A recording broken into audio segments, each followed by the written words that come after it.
What's up, everyone? Mystic Mike here from Trinor Studios with Sphinxy and Mossy Pros today, bringing our first look at just a few of the amazing indie games we recently discovered during our time at PAX West. So let's jump in, get started, and let's see what it's all about. Alright, first up we got Hotshot Burn, a 4-player couch or online co-op action brawler game with a focus on getting those kill shots. We started out playing with some kids who were at the booth, and while we were unfortunately destroyed by them more than one occasion, we also had a blast trying to find a way to match their skills and kind of get on their level.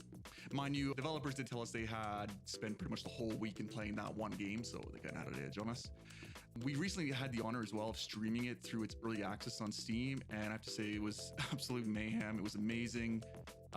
Mossy might disagree and say UMAD was a little OP, but I'm just gonna say he's mad, so get over it. Next on the list is Project Witchstone. The developers have created an amazing sandbox style game where you make the ultimate decisions and shape your world. It's up to you to role play with your character. You can do so much of your character, mixed with the ability to influence both the environment and the surrounding NPCs. This game takes everything we like about the D&D style gameplay and cranks it up about 1,000 notches. This is definitely one to watch for, coming out in 2020. Definitely check it out. It's Project Witchstorm. You'll like it. And up next, this is the last one for me. It's Stranded Sails. This game I was extremely hyped to try. Like, I was looking forward to it all weekend. It mixes an amazing world full of quests. There's some farming thrown in there as well. There's cooking. I spent a lot of time just trying to unlock recipes, so you might get lost just doing that and farming. The game has you hopping as well from island to island to survive and solve the mysteries contained within the island. We walked past this one several times before we had a chance to sit down and play it, but I'm so glad I got to get on it because it definitely grabbed my attention. And it releases soon to Steam and other various platforms. So let's pass it on over to Sphinxy and let's see what she has to show us today. Peace and love. Thanks, Mike. Those games look really awesome, and I agree, Hotshot Burn was mayhem. I loved it. I barely know where to start, but I'm gonna go with Lost Words Beyond the Page. I was immediately drawn to this game just because it just looked absolutely gorgeous. I had to force myself to pull away because I just loved running along the words in the journal and manipulating them to create platforms, open doodles, and secrets, and it was an awesome and refreshing way to unlock new pages and new scenes in the story. And eventually the game opens up to this beautiful platform world as well. It's great to look at, it's relaxing, it's challenging enough to be engaging. It made me want to redesign my own personal journal to sort of doodly game style like this, but I cannot draw it like that. Lost Words is already generating some buzz and winning awards, and I know I'm definitely going to be scooping up when it's released, hopefully later this year. Now I want to move on to an adorable little game called Calico. Again, stunning artwork brought me into this game initially, but then turns out you're rebuilding a cat cafe and you ride on the cats like horses, and there's cats in the world that just like follow you around, and you decorate cakes. I mean, okay, right now I'm sold, like just on the concept, but then it just looks adorable.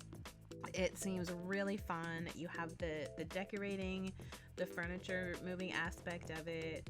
You have like playing with cats. You have like, there's dogs in it as well. So it's not cat exclusive. There's a demo available right now, so you can go and check it out. We'll put the link in the description. Super adorable, sweet little game. Definitely go have a look for sure. The third game on my list is Garden Story. It's an adorable RPG where you play as what I can only assume is a grape because you're an adorable little purple grape named Concord. It's visually reminiscent of Stardew Valley and Forager. It emphasizes helping your community to save the grove.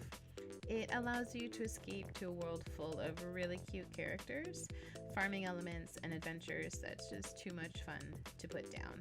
Highly recommend it. Didn't actually get to play it ourselves because the station was used up the entire time while we were at Seattle's Indies Expo, but that's a really good sign for this game. And with that, let's bring in Moss Bros and see a few of his favorite games coming out. What's up? Thank you, Sphinxy, and I can't wait to play all of those games. Right off the start, I want to talk about Wildfire. It's a puzzle game. I really didn't think I'd have as much fun with this as I did. The object is to move the fire away from the houses or move the houses away from the fire. I mean, the concept is super simple. Later on, you add stuff like quick spreading grass. They add things like wind to mess up with the equation a bit more. The art style was simplistic, but oh man, it just grabbed me and I couldn't stop playing. I'm pretty sure if you go to wildfire.fun, you can get a sneak peek and try the same level set that I did. So definitely check this one out. And up next we have Epic Tavern. I believe it's currently on early access on Steam. It's a combination of running a tavern and convincing people to go on adventures for you. The rest is kind of a unique dice rolling kind of game where you're basically helping those adventurers get along with what they want to do. They come back to the tavern. You can upgrade your tavern with some unique perks that help them out. Gets them a really, you can do like crazy upgrades, things like that, and then you still do the adventures. So you run everything from your little tavern. I watched Mystic Mike try this several times. I watched his adventurers run out and die just because he's aggressive with those dice rolls. Definitely a game worth checking out though. I believe early access on Steam. And finally, but far from last on the list, comes Jet Cave Adventure. It's a side-scrolling adventure that mixes cavemen, dinosaurs, and crazy alien abilities. I'm gonna be honest, I never thought that combination would be something that I'd be interested in, but turns out it's absolutely fantastic. We played a pile of side-scrolling games at PAX, and this one just is one of those ones I couldn't stop playing. It's got controls that are unbelievable. Some of the things you make the guy do is just crazy. And then on top of that, you have the abilities that come with it.